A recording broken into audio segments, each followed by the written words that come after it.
চলো বানাই শির কোরমা। তো আমি এটা বানানো হয়নি এর দিন, ঈদের দিন। তো আমি এটা এখন বানালাম। তো দুধটাকে 1 লিটার দুধ গরম করে নিয়েছিলাম, আর কড়াইটাকে ভালো করে হিট করে ঘি দিয়ে দিয়েছিলাম। ঘিটাকে খুব গরম করে নিয়েছিলাম, আর আমি সেমাই দেখতেই পাচ্ছ পড়ে গেছে হাতে।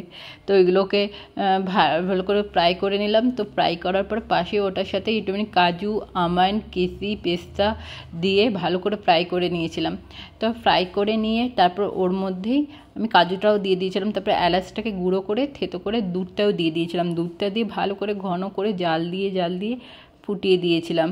তো এরকম করে নাড়িয়ে নাড়িয়ে তারপরে অনেকক্ষণ পর আমি এটাকে যখন একদম পুরো সেদ্ধ হয়ে গেছিলো হালকা, তখন আমি একটুখানি চিনি দিয়ে দিয়েছিলাম। আর যেরকম যে পরিমাণ চিনি দিতে পারো, স্যাফরনও আমি একটুখানি দিয়ে দিয়েছিলাম। তো স্যাফরন দিয়ে ভালো করে আরও নাড়িয়ে তারপরে একটুখানি আমি চিরঞ্জি দিয়ে দিয়েছিলাম অল্প করে, আর তার সাথে নাড়িয়ে আরও ভালো করে নাড়িয়ে পেস্তাও দিয়ে দিয়েছিলাম। পেস্তাটা দেখানো হয়নি, গ্রেট করে দিয়ে দিয়েছিলাম।